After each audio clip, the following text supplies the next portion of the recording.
We have 8 members now. Maybe 9? 9, yeah. Yeah. You want to give it another minute, or should we just start going? I think maybe start because the first couple, we kind of have our centering and that type of piece. And so, because I think we were going to miss a few people today, but a few more can roll in. Yeah. Okay. All right. Well, welcome everyone.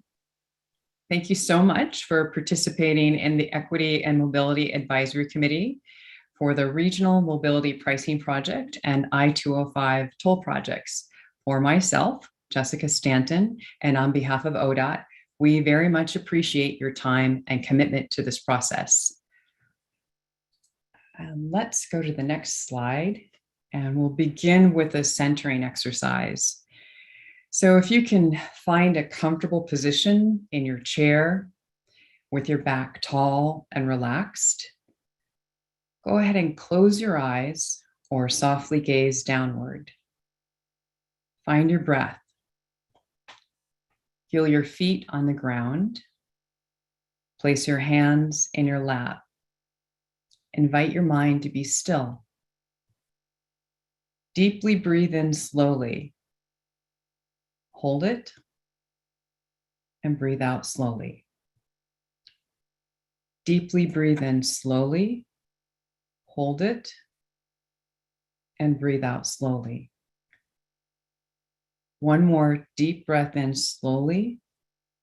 Hold it and slowly release the air. Breathe normally again and gently open your eyes. Thank you again, everyone who is here. We all appreciate your time and dedication to this process. Next slide, please. So a little bit of housekeeping. When it comes to technical help, Nick is the person to go to. Please note his phone number and his email just in case you need it later. And we might need that because we're doing a workshop today. We will be recording the entire meeting. What you say is part of the public record. The recording will be made available for public review next week. To find more information about the project, please go to OregonTolling.org. Community members, you are welcome to email your public comments to us at oregontolling@odot.state.or.us. Please add committee public comment in the subject line. Next slide, please. As we move through our meeting today, let's keep in mind the Emac working together agreements. Listen, believe, and reflect. Accept non-closure for the moment. Speak your own truth with compassion. Listen to understand. Don't listen to respond. Value and celebrate each other's experiences. Open hearts plus open minds lead to exploration of possibilities. Make space, then take space, and be concise. Bring your best thinking into the room. Attack the problem, not the person. Disagreement, frustration, and differences of opinion are acknowledged, explored, and addressed. Next slide, please. Our proposed outcomes for today's meeting include, first and foremost, for Emac to identify your preferred policy and strategy options for affordability. Next, for Emac to provide feedback to ODOT on the I-205 performance measures and how they address affordability. Then let's have the entire Emac committee provide feedback to ODOT and Emac Navigators about the process for Emac's recommendations to the Oregon Transportation Commission. And finally, for Emac to understand the status and opportunities for input on the current toll projects. Next slide, please. We have a fabulous meeting planned for you today. Our agenda topics include taking in where we have been and where we're going, and then today's meal, or main course, which is an affordability policies and strategy workshop. And then we'll hear an update from the NEPA SCUBA team about Emac's input on the I-205 performance measures.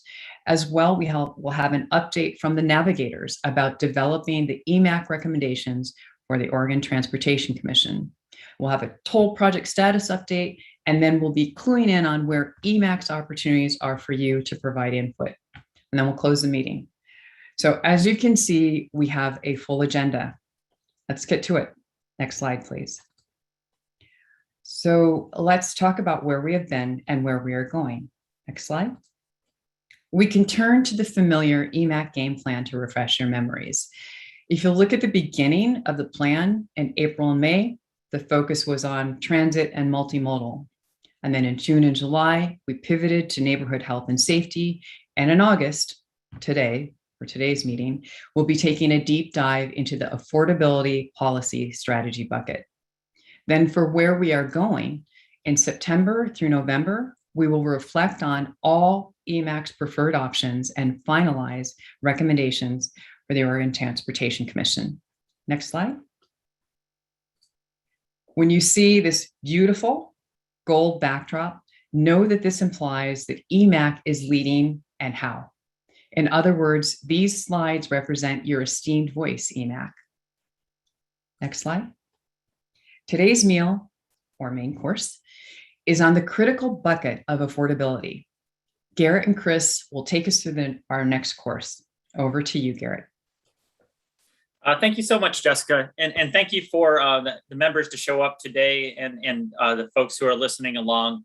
I know it's just been a difficult month as well with the Delta virus and what's going on there. And then with Afghanistan and the folks who are trying to get out of that country. So I know that's been weighing on me just as we've been going through this month. And I just wanted to acknowledge that reality. So where we're at today, and again, of course, I learned this cool term from my friend Jessica, mise en place. We're at the gathering of ingredients. And so I don't want to feel us like beholden to finalize these policy and strategy options. We have plenty of work to do. From ODOT, we want to bring that information back to you of the questions that you see there on the left side of the screen. So today, again, we're trying to gather those ingredients. Where will you see commitment to affordability, those day one tangible investments? And so we've kind of divided those into three areas to focus attention on: strategies, policies, and mitigation, which are informed by performance measures. And if we remember from our butterfly emergent series here, each one of those are kind of in different stages of formation. So what do we mean by affordability? If we look back at the good work this committee did on the equity framework, we actually define some specifics of that: travel costs, financial barriers, impact to small businesses, low income, which is 200% of the federal poverty level for the area, environmental justice populations, which is a federal defined term, but it really talks about income and racial minorities, and then economically disadvantaged. And so similar to those other policy areas, we're bringing to you during the workshop research from around the world, and especially the United States, options that we saw from that research and based on feedback for you all to consider, and then deep diving into the performance measures to seeing how is this really specifically being measured within the project. And so just to pause for a second on definitions. Strategies are investment, a process or a specific investment that is informed by the toll project, but you might not see it directly show up in those NEPA documents, in the environmental documents as mitigation. So it can go above and beyond that. A policy is this statement or rule used to guide decisions and identify actions such as a pursuit of an outcome, such as equity. So that's kind of, there's an interplay between those two, but that's kind of how they're set up to work. And so I'm going to more quickly run through the key takeaways from the research. The video that Jessica and I put together before the meeting, we kind of go into a little more deeper dive for this. But just because I want to get us to the breakout rooms and have enough time, I'm going to run through this a little quicker. So I'll go to the glasses here for key takeaway number one, and I'll walk us through it. Tolls could be a more equitable way of funding transportation compared to the status quo, such as vehicle registration, gas tax, taxes on payroll or businesses. And in a lot of states throughout the country, you use sales tax to pay for transportation needs. But to really understand whether tolling is advancing equity compared to those others, we should look at the percentage of household income that lower income drivers paid versus middle or upper income drivers.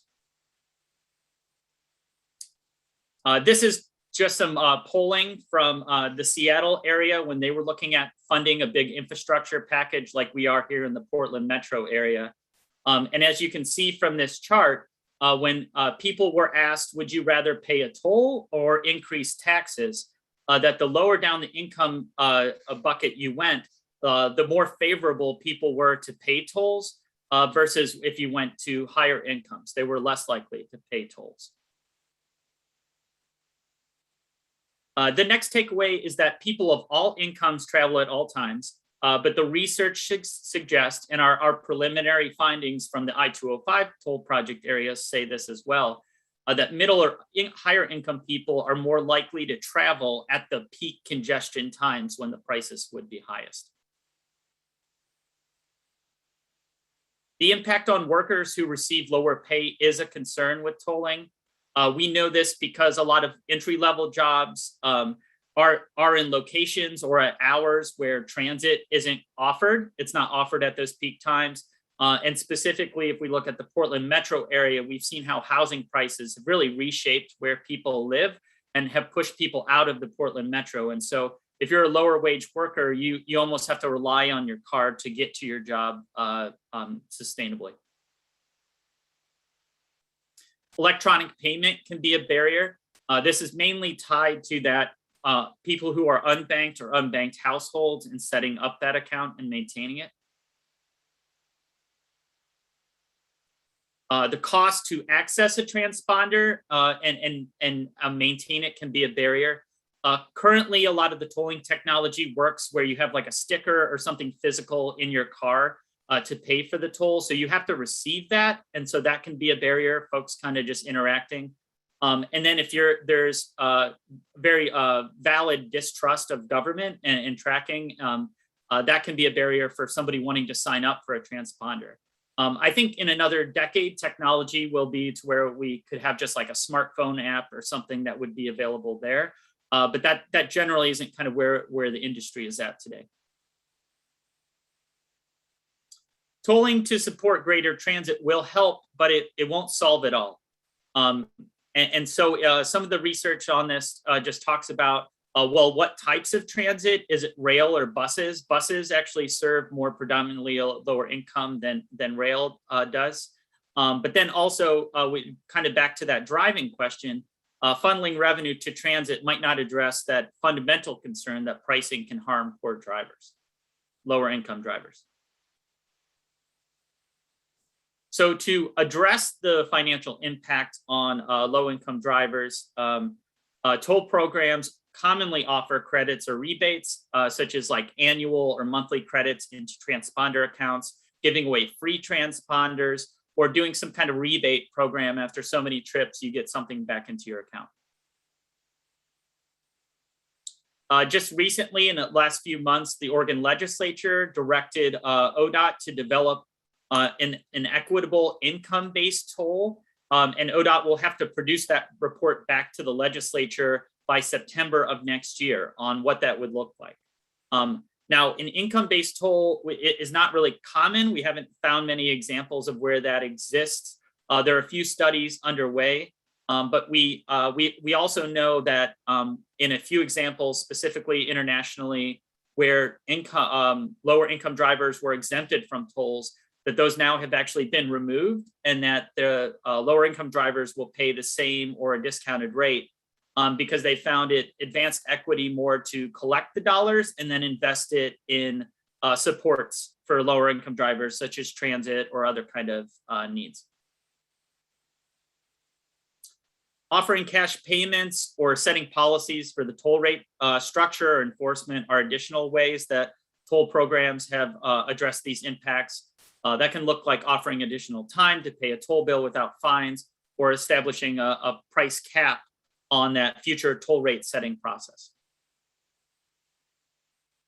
So I'm going to run through two examples that are very similar to like a regional tolling project, and two examples that are similar to a smaller like I-205 area. The first here is Los Angeles. This is a mixture of highway section that is tolled, like high occupancy toll lanes, and untolled. And so Los Angeles is unique where the transit and tolling agency is the same. They offer a one-time $25 gift kind of account on your transponder when you open it. They waive the monthly transponder maintenance fees. And if you take so many transit trips, you can actually earn dollars that can be used for if you're in your car and driving through a toll. Miami, again, this is a mix of untolled and tolled lanes, kind of express lanes through their kind of major metropolitan area. They offer a $5 credit on the toll transponder when you purchase it, so it kind of covers the cost of that purchase. And they have a cash-based system, and you can see here 5,000 retail locations throughout the state where that can be selected. And just to say, if this was something that was in Oregon, we easily could offer this at Oregon or Washington at retail locations. That could work across state lines.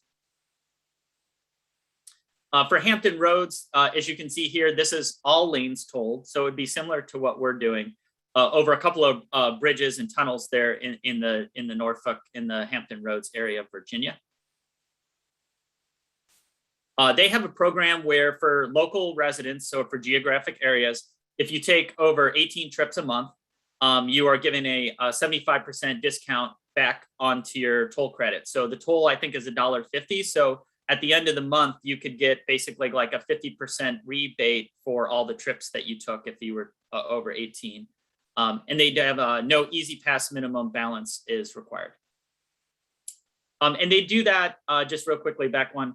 So they do the local residents piece. That's because on the one side of the bridge, this city of Portsmouth, his historically Black community and currently kind of more predominantly lower income. And so that was a way that they were able to address the needs of that community in now having to drive on kind of toll roads to get around. Sorry, I know that area because I used to work there. Let's go. Louisville, they have 3 bridges that were needed replaced. And so those were done with tolls, as you can see here on the map. I wanted to highlight their example because they went through the NEPA process, and it said that these tolled bridges are going to disproportionately impact kind of lower income people and drivers. And so they then, after that NEPA study, commissioned this really in-depth kind of economic analysis on should you do exemptions, discounts, or collect the money and reinvest it in specifically here in transit.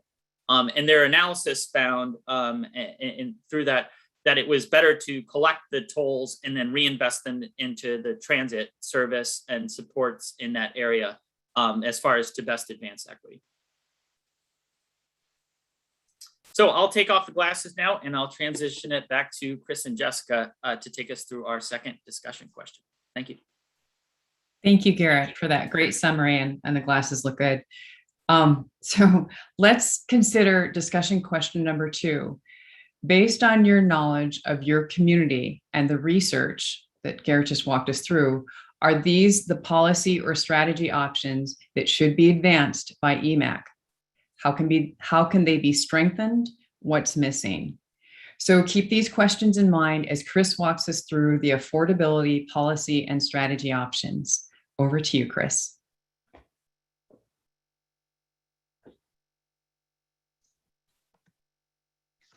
Hey, can you hear me? All right, excellent. So like Jessica mentioned, I'm going to walk you through the policy and strategy options that are based off of the research that was conducted and your input to date. So we're going to start off with this theme of analysis, toll project analysis, and development of an equitable toll program. So first, analyze impacts to affordability by percentage of household income. Analyze the trade-offs between exemptions, credits, or discounted rates based on income versus collecting toll revenues and investing them into equity and mobility strategies. And then third, when establishing a definition for low income, for the income-based toll rate, include a range that encompasses more than the federal definition of poverty. So moving on to the next slide, we're going to be jumping into toll rate setting and future oversight. So first, ODOT should implement an income-based toll program that is progressive in nature meaning that higher income drivers will pay a larger share or percentage of household income than lower income drivers. Second, ODOT will produce annual reports for the OTC on a set of measures that track the progress of policies and strategic investments over time. Third, when setting the toll rates, consider setting price caps on increases to lower income toll rate and or build into the system where voices from equity framework identified communities are included in the decision-making process. Third, establish a monitoring and communication system to understand whether the actions taken to address affordability in the planning stages are actually reaching the needs of low-income drivers. And finally, ensure that people experiencing low income who struggle to meet basic needs will have a path forward to travel toll-free. Moving on to the question of geography-based toll rates. Provide a credit system or discounted rate to lower income drivers who are local residents of the I-205 area in the time between when the I-205 tolling starts and the regional I-5 and I-205 toll system comes online. Now we're going to jump into the strategy options with the first set really about barriers and how to address those barriers. Design a toll system that recognizes historic and current barriers and plans to address them. So first, provide a cash-based option for paying tolls. Second, offer additional time to pay a toll bill without incurring fines. Third, design the system to be clear and easy to use for everyone, including non-English language speakers. Fourth, transponders should be free or should come preloaded with credits to cover the cost of the purchase. Fifth, set a no or low minimum balance required for loading or maintaining transponders. And then finally, design and implement an interoperable system to accept transactions from transit, parking, and other modes of travel. The last set of strategy options are about being specific about transit investment with toll revenue. So making sure that we're funneling revenue to transit, but that it does essentially, that this does not address the fundamental concern that pricing harms poor drivers. So just because we're putting money towards transit doesn't address the needs of some of the drivers out there that still need to get around. And then finally, transit investment should be informed by identified needs and strengths of equity framework identified communities, making sure that those investments are grounded upon those needs. So with that, if there's any clarifying questions, we can take those now, but I'll kick this over to Jessica for the rest of the discussion. Thank you, Chris. That was great. Actually, we do have a question. John, did you want to let us know what your question was? Yeah, and can you hear me? We can, yes. And maybe it's not a question. I guess I was looking through the policy paper, and Chris might have said this, but there's the last thing on one of the handouts of page 4. It says be specific about transit investments with toll revenues, which of course I agree with. But this statement here that bus riders may be disproportionately low income, but they suffer no direct harm from pricing. I don't know if I would agree with that. I mean, if one of the goals is to get more riders on the system, there is that critical mass issue that if buses are full, the pass-ups could occur until such time as revenues increase enough to increase frequency. So to me, it's like, I don't know. I feel like that's a pretty specific statement, and I'd love to know more about the research that allowed that to be said or written. So. Chris? Yeah, sorry. The other thing I'd say is, we've also talked about cars being pushed into the sort of those main streets. With more cars in those main streets would slow buses. So again, that seemed a little bit at odds with what I thought I've heard over the course of some of these meetings. So thank you. And I'll say, I think that's in the research document, I believe. Yeah, it's Emac policy and strategy options, and I think it's like the last section. Which you guys don't go into that detail here in the slideshow, but it's in the language, and I would kind of push back on that if this is a formal document. Yeah, no, excellent to push back on that. I would say for the research document, we can go. I guess it serves its role to get you to the place where you're at with your policy and strategy options. So I would say to make sure and you see in the policy and strategy options, John, make sure that language best reflects your intention and where you want to go with it. I think you and I can kind of work offline, or there can definitely be edits made to that research document. That's not kind of, but to where it lives now and moving forward is really the gold screen, what you see here on the screen there. So yeah, certainly. I think it's a turn of phrase, like in order to avoid direct impact, something like that, as opposed to saying, thank you. Okay. Yep, I can work on that with you. Yep. And if you can make that change during your breakout group, that'd be awesome. Okay. Wonderful. Thanks, John. Does that answer all your questions? It does. Okay. Does anyone else? It looks like we have a question from Amanda.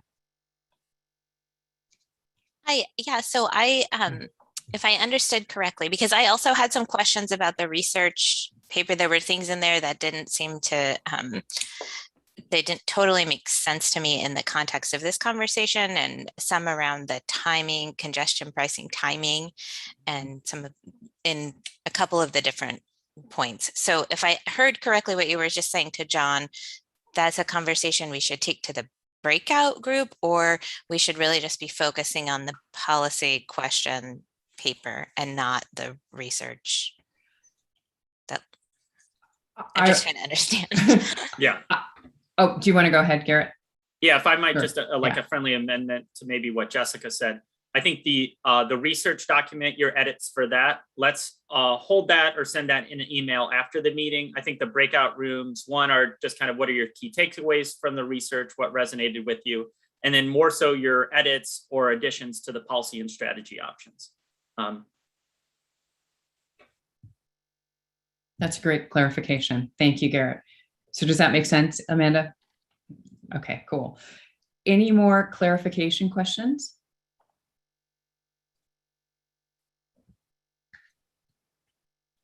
Okay, great.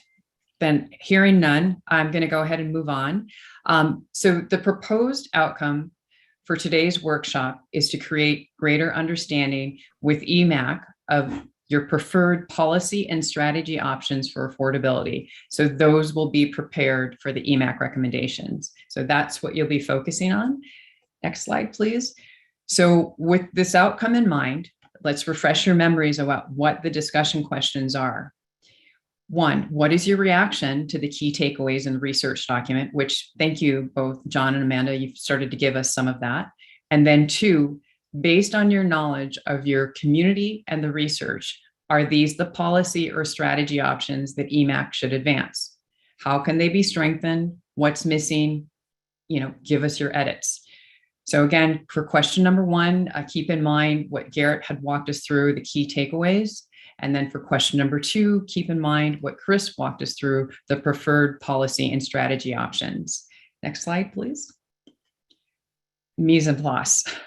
Just so before we move into the breakout rooms, we again want to remind you that we're in where we are in the process. We're in the mise en place phase, meaning we're gathering and reflecting.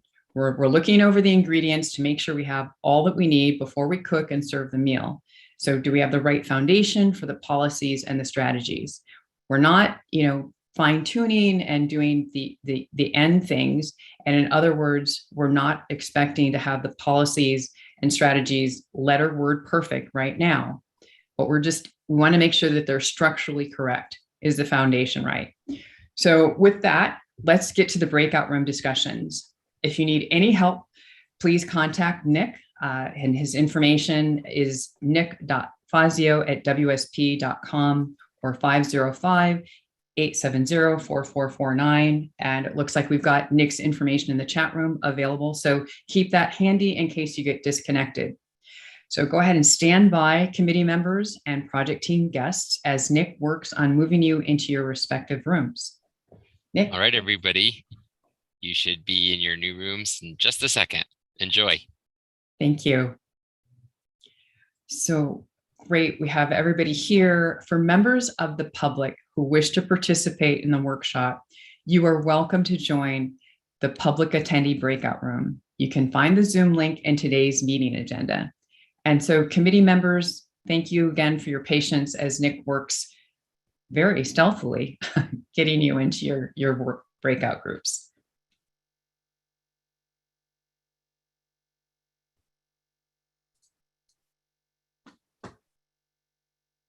I assigned you, James. Just give it a second. It should pop through, okay? There we go. And Jessica, Awesome. you've been made a Yes. co-host, so you're able to jump between rooms, okay? Perfect. So can I go to, do you put me in the first room or can I go there? I think you can go there yourself. You can just select whichever one you like. Perfect. Thank you, Nick. Yep.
Well, John, that was an abrupt transfer.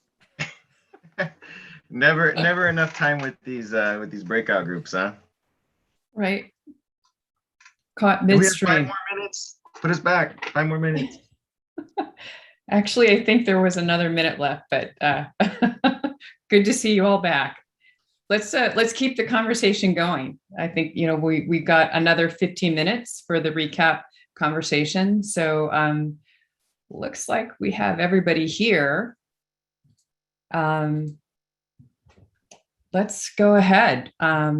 So why don't let's pull up the Jamboard, if that will be helpful. And let's hear from group 1, which I believe would be John, right?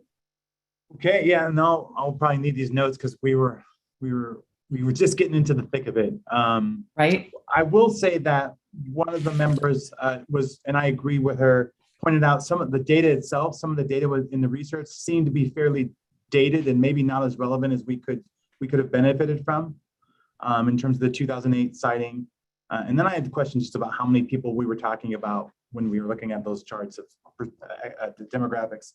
Another idea that came up from Kari about some of the questions related to how you could use these funds to invest in transit was that's such a big topic, especially with the concerns that who actually is riding transit and is that actually a benefit to the low-income riders, that we should think about workshopping those ideas to the point so they're more effective and transparent, and we get clarity on the volume of resource and all that.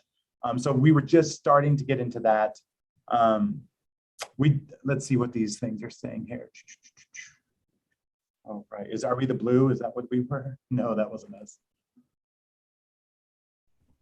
Or the green. Okay. Yeah, there was a conversation about giving folks credits for achieving a certain level of usage of the toll system would actually maybe be counterproductive and could lead to people driving more to achieve that discount. I think that made people worried. We did talk about how TriMet does have a fare capping system, but I think most people would agree that encouraging people to use more public transit and then not charging them after they receive a certain amount is a great idea and maybe not as applicable to this process, but I don't want to. I think I mentioned the idea for supporting incentives for car share or ride share or carpooling. Like, how do we help people get where they need to go, but reduce the cost of tolling by driving together or riding together? Right. So, I mean, and of course, I said before we went to break, just the challenge of, you know, we are trying to increase our mode share as a public transit agency. So no matter, tolling is not going to, if you're not interested in riding transit, tolling might not necessarily push you onto the transit system. So we have a lot of work to do to make ourselves more reliable, fast, efficient, to make sure that if there are folks who want to take a chance or try transit, if this process happens, they get a great experience. And so I think that gets back to Kari's idea about how do we set that up at the beginning to make sure transit's ready to take potential riders to help achieve some of the goals of this. So, and then I'll stop and make sure if any of my committee members wanted to go beyond or share things I forgot. Well, and I think there was only one thing that we mentioned, which was about the research itself, which was that some of it is dated, and therefore, you know, if 10 or 12 years have passed since some of this was published, you know, how reflective is that data to current times? And then I think there was Amanda wanted to chime in towards the end. She didn't have a chance to jump in, so not to put you on the spot, Amanda. But if you wanted to state what you had in mind, now would be the time. Sure, I just popped that into the chat, but one additional concern I had, and this was related to number 4 in the policy document, in the research document, but I saw it in the policy document too, is around reliable internet. And I know early before we went into the breakout, I think Stephanie Sprague had put something in the chat, and my comment just tacks on to that, essentially that a lot of people in Western Washington County don't have internet, like it's not an option. Or what they have isn't reliable. And so how might that impact somebody's ability to reload a transponder or access, you know, something that's through a completely digital or online system to pay in advance for their toll trips if we're not accepting cash? Great comments. And it looks like, Kari, did you want to add to that?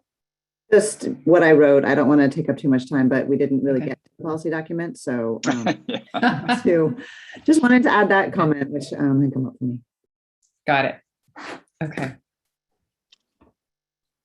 Any comments about group one or any thoughts for them from other members?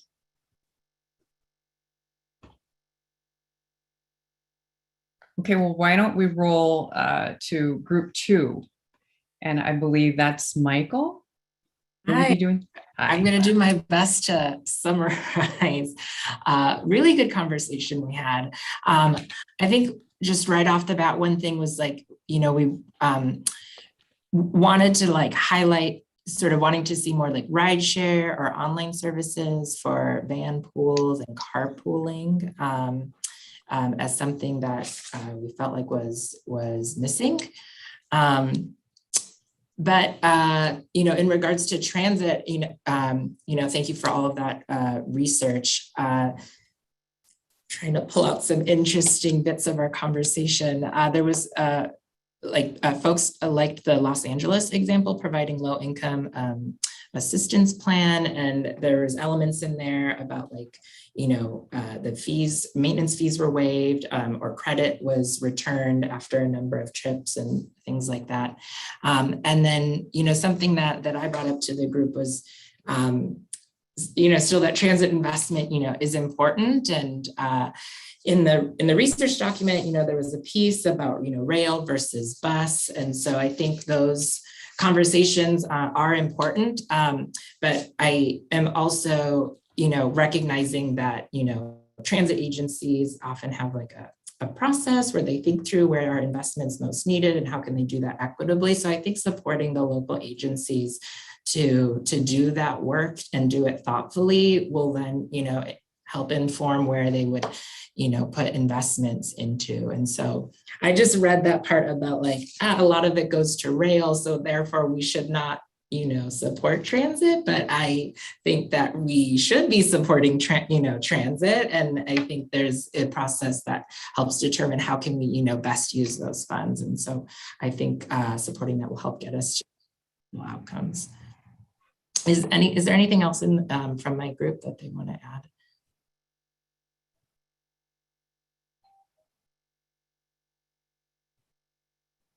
Okay, maybe not. Okay, no one else from group two want to follow up with what Michael had to say? Oh, just that there was a nice example from King County about rideshare and van pooling that we might want to look at because folks use it in Oregon and Washington. And it's called Rideshare Online. That's great. Thank you, Hannah. Thanks, Did you say, was that King County? Mm-hmm. Up in Washington. Great. Okay. Bill, I see your hand. Sorry if I repeat, Michael. I've been trying to multitask before I leave for vacation. But we also talked about another service that sort of spans state lines, which is the Hop Card. And so tying the tolling system in with the Hop Card could be a good way to provide services to both Washington and Oregon residents that might not run afoul of Oregon's constitution. So that's something we briefly discussed, and it would need more research. Thank you. Cool. Nicole, did you want to add to that? No, I didn't necessarily want to add to that, but I think Bill just touched on some of the policy strategies, but I didn't know most of what Michael was talking about, I think was primarily related to the research document there. So Jessica, I wasn't sure if you were moving on to the next group or if Michael wanted to go through some of our points on the policy and strategies options document as well. Michael, would you like to do that? Yeah, I'd like to continue on. I guess, so is it that the first group didn't get to the, I don't see their sticky notes there. Happy to share from our group. So to the second question here. Okay, we had some good discussion around like how did the 200% measure that's used in the poverty level, come to be. And so we had some questions around like, is that the right amount? But like Bill was saying, we really see the opportunity to align with existing programs in the region. And I believe that the low income TriMet Hop Card program uses that metric as well. And so we talked about like the sort of, interoperability of like, if you have that, low income Hop Card, does that then, can we make it easy for people so that they can use that as a qualifier to gain access to, discounts and exemptions? One thing that I brought to the group was, from what I've been hearing, is that really diving in on exemptions is where I see a lot of opportunity to address equity. When we think about, putting together a complicated system where folks have to pay in and then do something else so that they get some rebate or, sign up to get like monthly credits and then have to figure out some sort of like technology or track, like, do I have credits or not? And like all of that, like it just creates a lot of steps for people and you lose people along the way. And so one way I think we can really, serve our community is by, exempting low-income folks. We also talked about in one of the sections, there was a comment around, is it like in investments in transit and investments that advance mobility and equity versus discounts and exemptions. And rather than an either or, it really seems like it's an and finding the balance between those two different things, but having them both move forward. We also, talked about, there's a section where it talks about like, and says, pricing harms poor drivers. And what I was suggesting is, we could update that to, pricing without low income exemptions could increase costs for poor drivers. But I think the work that we're doing here is really trying to, address that so that the pricing system, can be as equitable as possible. And additionally, to that point, under the be specific about transit investments with toll revenues, there's an element that that felt like it was missing an acknowledgement that transit investments also help enhance the alternatives to driving and giving folks better choices and a more whole, like well-rounded transportation system. Those are a lot of the things that we covered, and I feel like I may have summarized some of my points a little bit more heavily than others. So if other people want to chime in, I welcome that. One other thing is, in the enforcement and fines piece, I think some language around managing for inequitable enforcement or burdens on our BIPOC communities with enforcement and results that may come from those interactions. And so thinking through, knock-on effects from, something that starts with the tolling. So yes, I will stop myself from talking and invite others to add. That was awesome. Thank you, Michael. Any more follow-up from group 2?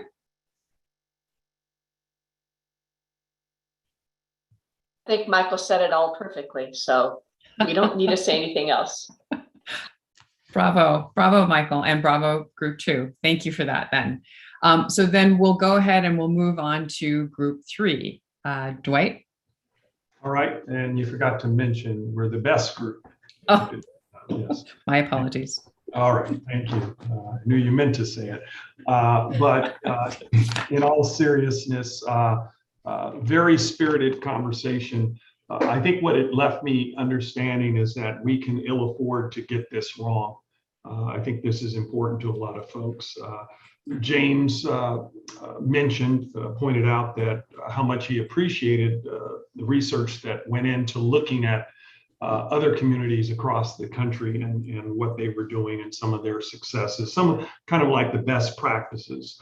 Diane talked about visiting Southern California recently and traveling some of the toll roads that were actually on one of the slides there, and realized in looking at the communities positioned along some of those toll roads that at the end of the day, Oregon is different. We're not like Covina, West Covina, and some of the other Anaheim and some of the other cities that we're looking at. And so we need to come up with policies and strategies that address the uniqueness that is Oregon, and in this case, that is Portland and the I-205 corridor there.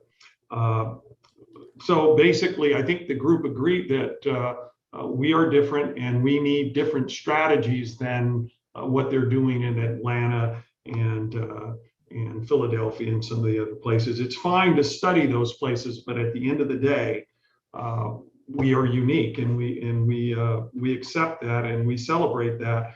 And Abe talked about equity impacts, and I think this is great. Equity impacts are region specific, and I think that's very important, and that needs to kind of sink in.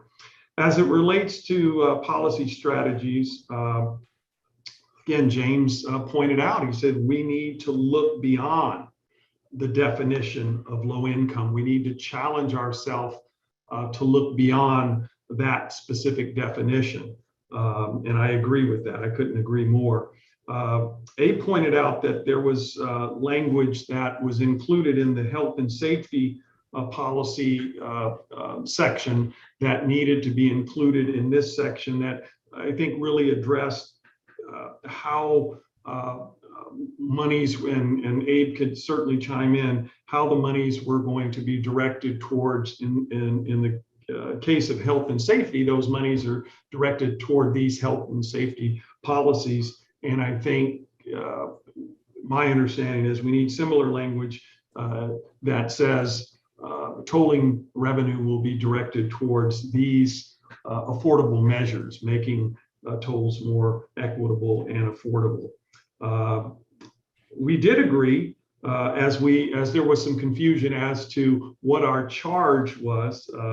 What are we doing here? What are we trying to accomplish? We did agree that the one policy where it says ensure that people experiencing low income who struggle to meet the basic needs, food and so on and so forth, we thought that was a keeper. But then on top of that, we started to discuss whether or not we should be involved in an exercise of prioritizing the policy strategies. And I think folks thought that that might be kind of a more worthwhile approach. And then we talked a little bit about addressing technology barriers. We talked about some of the other barriers, but technology barriers, specifically folks that aren't comfortable using technology. They may even have technology, but they're just not comfortable using technology. And so Abe thought it was a good idea to work with organizations that are specifically there to help support technology for those that are technologically challenged, and some of the lower income residents that may have smartphones but really aren't sure how to use them.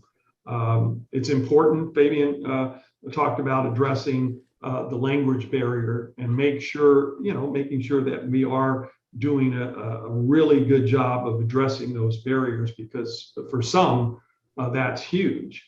And the last one I have is, which I think is very important, Diana pointed out, that just as there are people that have pushed back on vaccinations, she used that to compare people that might push back on transponders having such technology in their car. What is that technology doing? Is it spying on me? Is it listening into my conversations? I could see that for some people being a real issue. And so that's pretty much what I have. And I would encourage the team to jump in, because I probably didn't do any of you any justice. So. Thank you, Dwight. How about group 3? That was That was an awesome report out. Yeah, I almost felt I was there. I think for me, the biggest piece, well, the conversation was the biggest piece, but we didn't come to the thought of prioritizing those things until we had like 3 minutes left. Yeah. So we weren't really able to get into that exercise. But I mean, an exercise like this, where it's so much information and everything looks pretty good, I think that it's just helpful to try and figure out ways that we can really move the information forward easier for the Emac group. That's excellent feedback, James. Group 3, any more comments? I guess just one, and we didn't talk about this in our group, but one kind of like meta reflection on all of this is I think it's interesting we're having this conversation without actually knowing what the toll rates will be. And I know we're like kind of moving through this and we're receiving information as we go along, and it's a constant exercise and trying to land the plane on the moving ship that's in the storm in the sea of trying to build a toll program in our region right now. But I would kind of expect our thoughts and perceptions around the draft strategies that we have now to evolve as we gather more information around some like cost estimates of that and how those compare across income levels and across the region. Excellent meta reflection. Love it.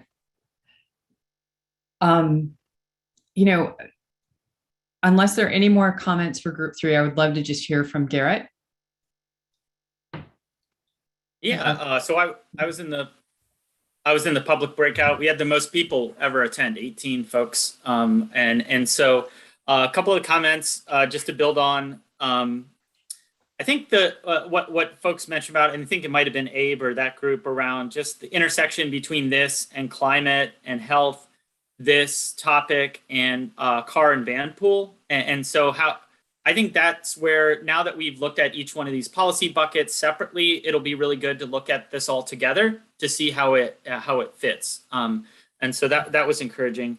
And then really we spent the rest of the time just walking through people who came here. This is the first time they're hearing about tolling, so there's a lot of concern about how it's going to impact them or their community. So we just kind of walked through some of those questions about how we got here today, where we're going. There still remains a lot of concern of the folks who did attend there. But at minimum, I was able to answer a few questions today, and how this has worked at the past few Emac workshops is that we're able to then get information, my information or Hannah's or whoever's, directly to them, so we can have follow-up conversations to walk through that some more. So I'm always looking forward to meeting new people, getting the message out further, deepening our information in communities. So thank you, Garrett. That sounds like an amazing, robust group. 18 people, that's huge. So we're kind of running out of time, but we'd love to just take a very quick pulse poll. Having had this robust conversation, those were excellent thoughts and ideas. Just kind of figuring out, do we have, with some of the changes that you've talked about with the policies and strategies on affordability, if once those things are changed, do we think that how close are we to a recommendation? I'm not even going to ask to read back what the changes might be, Nicole, right? Because I think there were so many.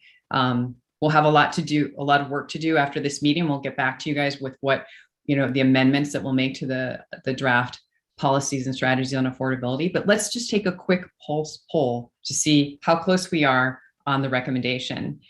Nick, do you want to pull that up for us? So I think we've taken this poll before. And this is, again, please, this is only for Emac members to let us know how close we are to transforming the options into a recommendation. And any members of the public who would like to weigh in on their thoughts, please visit OregonTolling.org for more information. All right, I think, are we almost there? All right. let's go ahead and we're polling. Yes, was it clear what the poll was about? We got a lot of responses, so let's go ahead and close that poll. Okay, great. So it looks like most of the members think we're about halfway there. That's good. We're going to leave it at that, and we're going to move through the rest of the agenda to get through our meeting. Thank you so much for those conversations and all of your thoughts. So let's go ahead and pull up slide 50. And actually, Nicole, we can probably go to slide 51. And we're going to have a brief update from Emac's NEPA Scuba team about the performance measures. So Bill, would you like to step up? Sure, thank you. Thank you. So during our scuba meeting, we looked at the 3 bullet points, or this is our feedback of the 3 bullet points on the screen. So best professional judgment should include more people than the ODOT project team. So for us, this meant members of equity committees or community groups, such as people of color, people with low income, people with limited English proficiency, older adults, youth, anyone who could be potentially impacted by the toll program. The next one was define terms, so travel costs, and provide example of what this data will look like. So some of the examples were defining equity communities and groups, defining travel costs as a percentage of household income, defining vehicle operating costs, breaking these out so we had a little bit more knowledge of what those entail. And we also wanted to know more about specific data examples. So examples of these are transportation analysis zones, regional travel demand models, dynamic traffic assignment models, census data maps, social resource maps, data mapping of heat islands, MOVES model, so motor vehicle emissions simulator, mobile source air toxic emissions models. And then the last one was make sure elements listed in the equity framework, which is step 3, are used in the analysis. And for those who don't remember, the equity framework listed in step 3 listed out user costs, choices, travel time, transit, travel patterns, businesses, noise, social, environmental, and visual. So just getting more into the weeds. Thank you.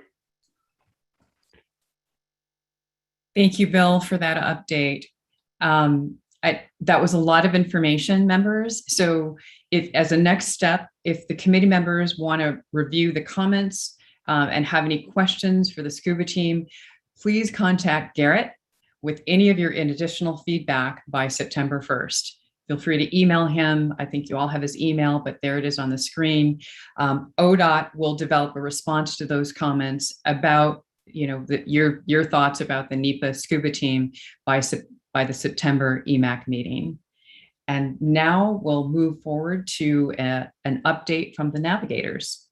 So let's go ahead and move to the next slide, please. And I'll pass it over to Abe. All right, so the Navigators team met about 2 weeks ago. And just as a reminder, that is Bill, Park, Phil, James, Diana, Eduardo, Kari, Bill, and myself. So quite the crew. And we did 2 primary things. We spent our time reviewing the initial report outline that we'll share with the OTC in November. And then we did a deeper dive into the policy fact sheet that has all the questions that we've scoped around each of the individual policies and strategies that we'll be reviewing. So our key takeaways around that is explain more about why this work is being done. So explain the context and the background and the importance of the work that Emac is doing, and really highlight that in the report document, and bring in some of the information that we added to our charter and just add more context overall for the OTC document. And then also be clear about extending the benefits to people in Washington. So really advocating and improving the language in the report document to show that the toll system will have regional impacts both north and south of the Portland metro region. And then indicate who has decision-making power for policies and strategies. So that was one of the things that we added to that policy review fact sheet of all the different elements of the policies and strategies. So pinning down who is a key decision maker and implementer for the policies and strategies. And then we wrapped up with linking up opportunities to align the policies and strategies that are included in the report with community engagement feedback opportunities over the next few months.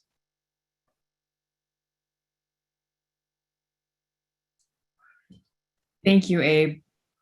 Really appreciate that update. So a follow-on to Abe's comments about community engagement, we are calling for Emac volunteers.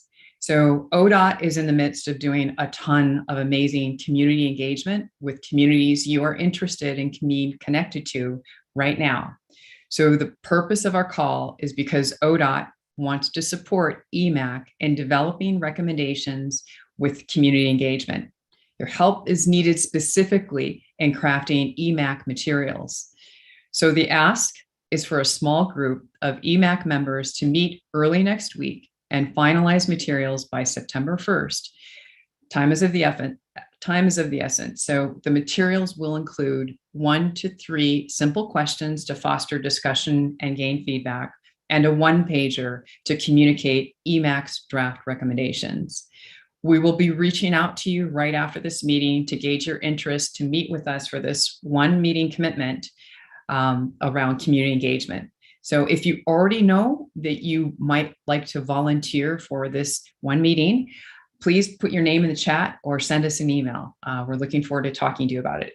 So thanks in advance for your consideration. Next slide, please. So once again, we went through a lot of information quickly about what the Navigators are doing. So committee members, please feel free to review the comments and send your questions raised by the Navigators. Contact Garrett with any additional feedback that you have by September 1st. ODOT will work to support the Emac Navigators in updating the document by the next September Emac meeting. Next slide, please. So now I'm going to pass it over to Garrett, and he's going to walk us through a toll project status update. Garrett? Yeah, and I'll just say this is going to be way too abbreviated, and we're continuing to figure out how to better bring this information and receive feedback from you and really have a dialogue with this committee. So just know that's a work in progress, and we might do something similar to kind of how we did the legislative updates, where it's like a single email that's sent out in addition. But the main thing I wanted to highlight today here is on the regional mobility pricing project, which is the footprint of the teal that you see there on the screen. So that's on I-5 and I-205, all those areas outside of that 7-mile segment on I-205, which is the separate I-205 toll project. Next slide. So there's a really key document called the purpose and need statement that is just hitting, you're the first group to see it now. And it's going to make its way through really through the next 4 to 6 months to get feedback and get finalized for the start then of the NEPA analysis of that federal environmental review. So there's ways like we're going through here. This is really the start of that discussion. And so we would love your feedback on that, on kind of the goals, objectives, the purpose and need, kind of what is the project going to try to accomplish.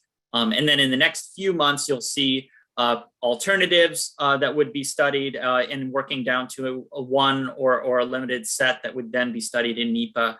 And the same thing with performance measures. Those will be worked on then within the next 4 to 6 months. For the I-205 toll project, let's go to the next slide. That is now in this phase of where the performance measures that we're looking at, we're actually going to start to see data now from those performance measures here within the next month or two.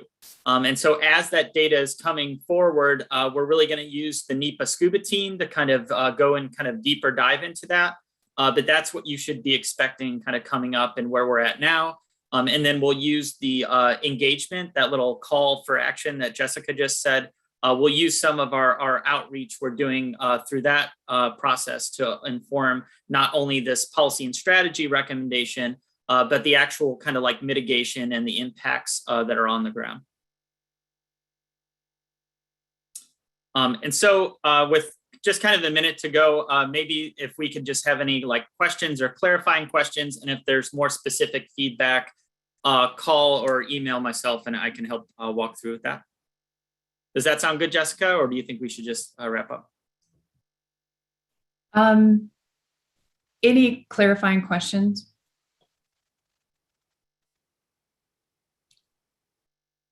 Okay, I'm not seeing any hands. Am I missing anybody?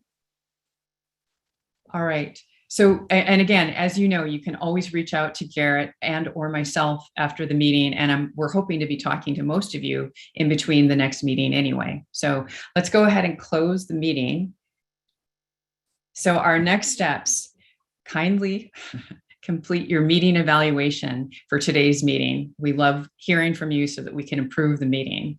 And then we will be reaching out to you very soon to set up the September meetings for the NEPA scuba team and the Navigators and the community engagement ask that we talked about earlier. And then our next Emac meeting is on September 22nd at 3:30 p.m. During this meeting, we will be developing the Emac recommendations for the Oregon Transportation Commission. So we've covered a lot of material today. You guys those were excellent conversations. We all love hearing from you, and I'm sure we could have spent another hour talking about all the things that were raised in your workshop today. So somehow we will continue those conversations in between now and the next meeting. So let's go to the closing slide. Well, never mind. Closing thought. Caterpillars cannot fly. This means in order to have a beautiful transformation, our butterfly, if you will, we have a lot of work to do, and we're doing it, and we'll get there, and we shall fly together. So thank you everyone for a marvelous meeting. We'll be in touch, and thank you for those of you who've signed up or put your name in the chat to volunteer for the community engagement meeting. Thank you. And we look forward to seeing you during September and for the next Emac meeting. Have an awesome evening. Thanks all.